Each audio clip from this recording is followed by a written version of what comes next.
సమాజంలో తప్పిపోతున్న చాలామందిని వాళ్ళ సొంత వాళ్ళ దగ్గరికి చేర్చే అనాథ కుర్రాడు రాస్తారు. ఈ పని చేస్తూ ఉండడం వల్ల అతనికి పిల్లనిచ్చి పెళ్లి చేయడానికి ఎవరూ ముందుకు రారు.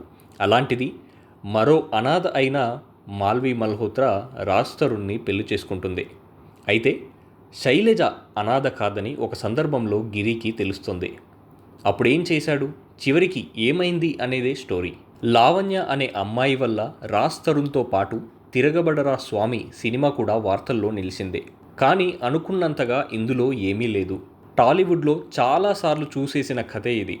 పోనీ ఏమైనా సర్ప్రైజింగ్ ఎలిమెంట్స్ ఉన్నాయా అంటే అవి లేవు.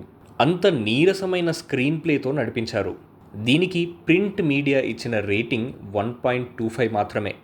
1:55 నిడివితో తీసినప్పటికీ 3 గంటల సినిమా చూస్తున్నామా అన్నంత భారంగా నడుస్తుంది.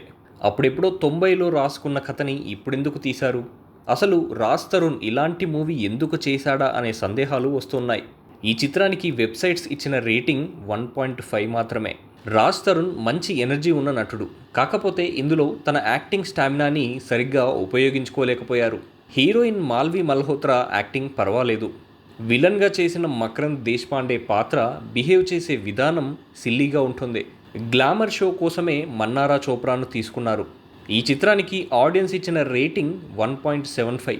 ఇక టెక్నికల్ విషయాలకొస్తే యజ్ఞం, పిల్లా నువ్వులేని జీవితం సినిమాలు తీసిన డైరెక్టర్ ఏఎస్ రవికుమార్ చౌదరి మరీ ఇలా అయిపోయాడేంటి అనిపిస్తోంది. బ్యాక్గ్రౌండ్ మ్యూజిక్ మరీ లౌడ్గా ఉండి కాస్త ఇబ్బంది పెట్టిందనే చెప్పుకోవాలి. సినిమాటోగ్రఫీ, నిర్మాణ విలువలు ఓకేగానే ఉన్నాయి.